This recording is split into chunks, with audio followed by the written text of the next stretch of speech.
दूर किसी जंगल में चील महारानी अपने सैनिक उल्लू के साथ दूसरे जंगल की ओर जा रही थी कि अचानक एक तीर आकर चील महारानी को लग जाता है और चील महारानी वहीं मर जाती है। चील महारानी, ये तीर आपको कहाँ से लग गया? आप तो मर गई हैं। अब हमारे जंगल का क्या होगा? उल्लू सैनिक बहुत उदास हो जाता है और वहाँ से चला जाता है।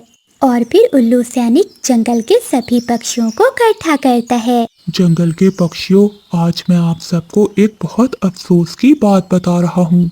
हमारी चील महारानी को आज सफर में एक तीर लग गया है, जिस कारण हमारी चील महारानी मर गई है। अब हमारी जंगल की महारानी तो नहीं रही, लेकिन हमें जंगल का कोई ना कोई महाराज तो ढूंढना ही होगा। चिड़िया बहन, अब क्या होगा हमारे जंगल का? चील महारानी तो बहुत अच्छी थी। उन्होंने हमारे जंगल को कितने अच्छे से संभाला हुआ था। हाँ तोते यार, अब क्या कर सकते हैं? होने को भला कौन टाल सकता है? देखो पक्षियों, आज के 2 दिन बाद हम फिर से यहीं इकट्ठे होंगे और आप सब में से किसी को हम अपना नया महाराज बनाएंगे। जो भी पक्षी इस जंगल का नया महाराज बनना चाहता है वो आगे आ जाए। महारानी चील के मरने का सुनकर बादल कप्पा तो बहुत खुश होता है, क्योंकि कप्पे का बहुत पुराना सपना था कि वो जंगल का महाराज बने। उल्लू सैनिक के कहने पर बादल कप्पा और बंटी कबूतर आगे बढ़ते हैं। तो फिर तय रहा पक्षियों, आज से 2 दिन बाद हम इस बादल कप्पे या बंटी कबूतर को अपना नया महाराज बनाएंगे। आप सब पक्षियों का जो भी फैसला होगा हम वो मानकर अपने जंगल का राजा उसे ही बनाएंगे। फिर बादल कप्पा अपने घोंसले में चला जाता है। अरे वाह वाह, कितने सालों का सपना अब मेरा पूरा होगा। वो महारानी चील तो मर गई है, अब मैं ही इस जंगल का नया महाराज बनूंगा। अगर सब पक्षियों ने उस कबूतर को महाराज बना दिया तो मेरा सपना टूट जाएगा। मुझे कुछ ऐसा करना होगा जिससे जंगल के सभी पक्षी मुझे ही महाराज बनाएं। बादल कप्पा थोड़ी देर सोचता है। हाँ, अगर मैं सभी पक्षियों को भोजन का लालच दूं तो वो मुझे महाराज जरूर बनाएंगे। जंगल में तो बहुत सारे पक्षी हैं, मुझे सभी को भोजन देना होगा। लेकिन इतना सारा भोजन मैं कहाँ से लाऊंगा? हाँ, मानो चिड़िया तो अपनी फसल बेचती है। उसका तो बहुत बड़ा गंदम का खेत है। मैं चाहता हूँ चिड़िया के पास और उसी से अनाज खरीदता हूँ। फिर बादल कप्पा मानो चिड़िया के पास जाता है। जंगल का कोई भी पक्षी अब मेरे पास आकर मेरा अनाज नहीं खरीदता। मेरे पास तो बहुत सारी फसल है। अगर कोई पक्षी भी मेरी फसल ना खरीदने आया तो मेरी फसल तो खराब हो जाएगी और मुझे बहुत नुकसान होगा। तभी बादल कप्पा चिड़िया के पास आता है। चिड़िया बहन, तुम्हारे पास अनाज तो होगा? हाँ हाँ बादल भैया, मेरे पास ढेर सारा अनाज है। आप बताइए आपको कितना चाहिए? चिड़िया, तुम्हारे खेत में जो भी अनाज है वो सारा मुझे दे दो। क्या बादल भैया, आपको सारा अनाज चाहिए? लेकिन आप इतने सारे अनाज का क्या करेंगे? अगर मैंने चिड़िया को बता दिया कि मैं ये सारा अनाज पक्षियों में बांटने वाला हूँ और उसके बदले में पक्षियों से वोट लेने वाला हूँ, तो ये मानो चिड़िया कभी भी मुझे अनाज नहीं देगी। मानो बहन, वो मेरे चाचा जी है ना, उन्हें चाहिए ये सारा अनाज, इसलिए मैं तुमसे लेने आया था। ठीक है बादल भैया, मैं आपको अपना सारा अनाज दे दूंगी, लेकिन इसके बदले में तुम्हें मुझे पेड़ पर एक बना हुआ घर देना होगा। इसी बदले में मैं तुम्हें ये सारा अनाज दे दूंगी। अब मैं चिड़िया को एक पेड़ कहाँ से ला कर दूं जिसके ऊपर बना हुआ घर हो? हाँ, एक काम करता हूँ, मैं अपना पेड़ ही चिड़िया को दे देता हूँ। मेरे पेड़ पर तो बहुत सुंदर घर बना हुआ है। वैसे भी मैं तो अब महाराज बनने वाला हूँ, मैं थोड़ी ना इस छोटे घर में रहूंगा। चिड़िया बहन, मैं तुम्हें अपना पेड़ दे दूंगा। तुम्हें तो पता है कि मेरे पेड़ पर कितना सुंदर घर है। फिर मानो चिड़िया मान जाती है और अपना पूरा खेत बादल कप्पे को दे देती है। फिर बादल कप्पा अनाज की टोकरी महाराज बन जाता है और वो महल में आकर बैठ जाता है। अरे वाह वाह, कितने बरसों का सपना था मेरा कि मैं महाराज बनूंगा और आज मेरा सपना पूरा हो गया। चिड़िया बहन, ये क्या हो गया? मुझे तो पूरा विश्वास था कि जंगल के सभी पक्षी मुझे ही वोट देंगे, लेकिन सब उल्टा हो गया। सभी ने उस बादल कव्वे को अपना महाराज बना लिया। बंटी भैया, मुझे भी समझ में नहीं आ रहा कि आखिर ऐसा क्या हो गया है। आप रुकिए, मैं सभी पक्षियों के पास जाती हूँ और पूछती हूँ कि उन्होंने ऐसा क्यों किया। फिर मानो चिड़िया पक्षियों के पास जाती है। चीकू भैया, मुझे एक बात बताइए कि जंगल के सभी पक्षियों और आपने उस बादल कव्वे को अपना महाराज क्यों बनाया है? इस कव्वे ने तो हमेशा हमारे जंगल का बुरा ही चाहा है, और तो और वो हमारे घरों से चोरी करता है और हम सब पक्षियों को कितना तंग करता है। फिर आप सब ने ऐसा क्यों किया? मानो बहन, क्या तुम्हें ये बात नहीं पता कि हमने बादल कव्वे को क्यों अपना महाराज बनाया है? नहीं नहीं चीकू भैया, मुझे तो कुछ नहीं मालूम। चिड़िया बहन, कव्वे ने सभी पक्षियों को भोजन दिया है और कहा है कि सब भोजन ले लें और इस भोजन के बदले में हम उसे वोट दें। इसीलिए हम सब पक्षियों ने भोजन की लालच में उसे ही वोट दिया है। तोते भैया, मुझे आप सब पक्षियों से ये उम्मीद नहीं थी। आप सब पक्षियों ने थोड़े से अनाज के लिए उस कव्वे को अपना महाराज बना लिया। आप सबको अंदाजा भी है कि वो कौवा कितना आलसी है। वो तो हमारे जंगल को बर्बाद करके रख देगा।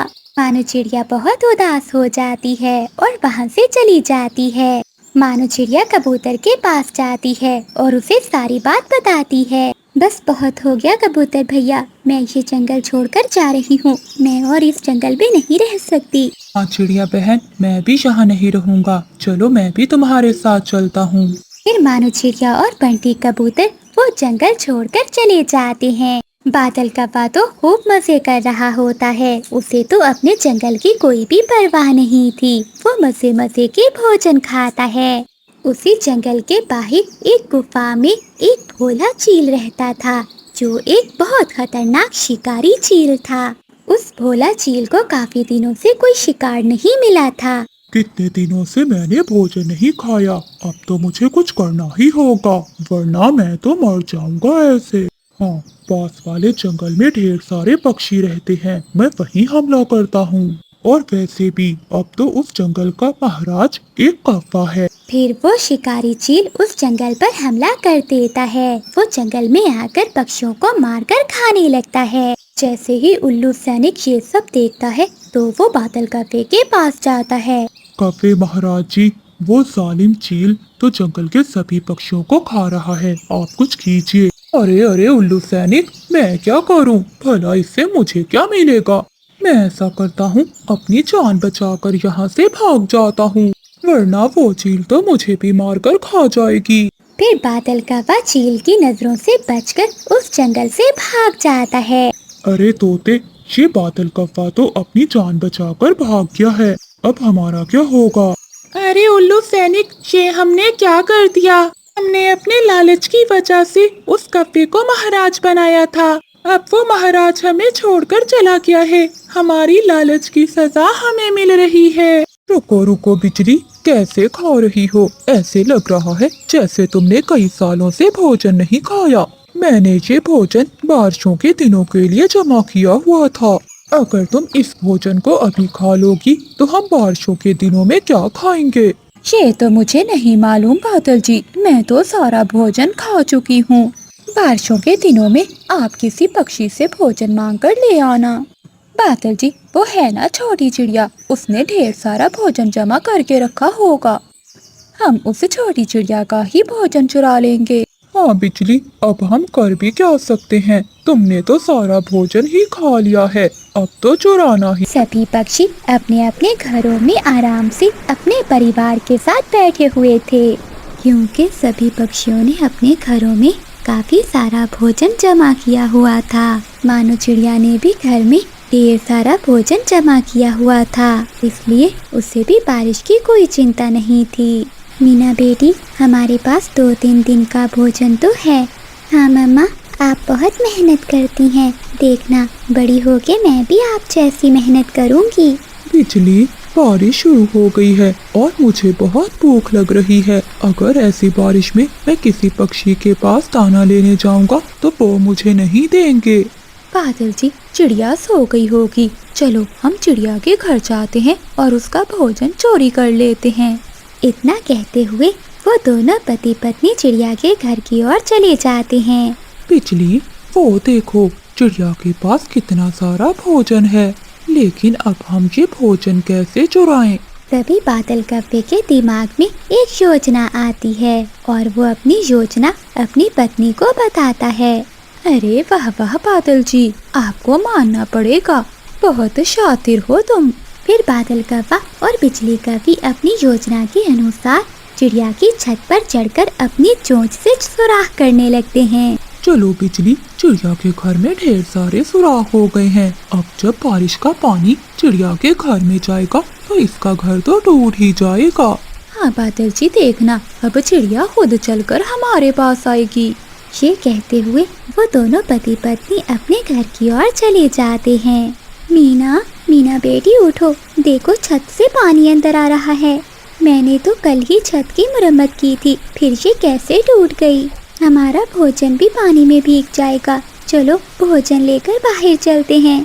चिड़िया भोजन और अपनी बेटी को लेकर बाहर आती है तो उनका घर भी नीचे गिरकर टूट जाता है।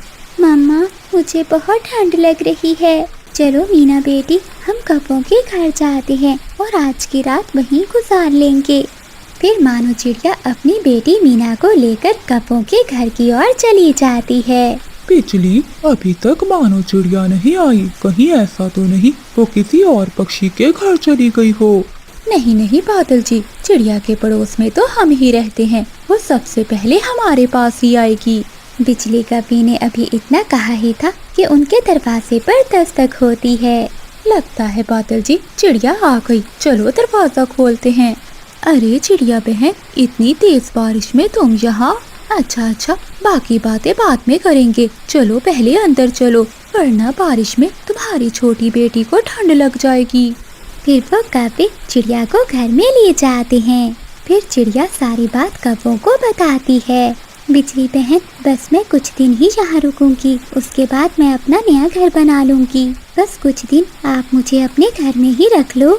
ठीक है चिड़िया बहन, तुम हमारे साथ रह सकती हो, लेकिन मेरी एक शर्त है। क्या शर्त है बिजली बहन? तुम्हें अपने भोजन के साथ साथ हमारा भोजन भी लाना होगा। अरे बिजली बहन, इसमें कौन सी बड़ी बात है, मैं आप दोनों के लिए भी भोजन ले आया करूँगी। अच्छा मानो बहन, ये जो भोजन है तुम्हारे पास अभी हमें दे दो, हमें बहुत भूख लगी हुई है। फिर वो कव्वे चिड़िया से भोजन लेकर खाने लगते हैं। अगली सुबह हो जाती है। चलो जाओ मानो बहन, जाकर भोजन लेकर आओ, मुझे और बिजली को बहुत भूख लगी हुई है। मम्मा, मैं भी आपके साथ भोजन लेने जाऊंगी। ठीक है मीना बेटी, चलो हम दोनों चलती हैं। फिर वो दोनों माँ बेटी भोजन जमा करने के लिए चली जाती हैं। बादल जी, ये तो बहुत अच्छा हो गया, अब हमें बैठे बिठा ही भोजन मिल जाया करेगा। लेकिन बादल जी, चिड़िया अपना घर बना लेगी, उसके बाद तो वो अपने घर में चली जाएगी, फिर हमें भोजन कहाँ से मिले? बना लिया, चलो इसे सबक सिखाना ही पड़ेगा। मीना अपना घर बनाते बनाते थक जाती है और नदी से पानी पीने चली जाती है। बादल जी चलो, यही मौका है, गिरा देते हैं इसका मट्टी का घर।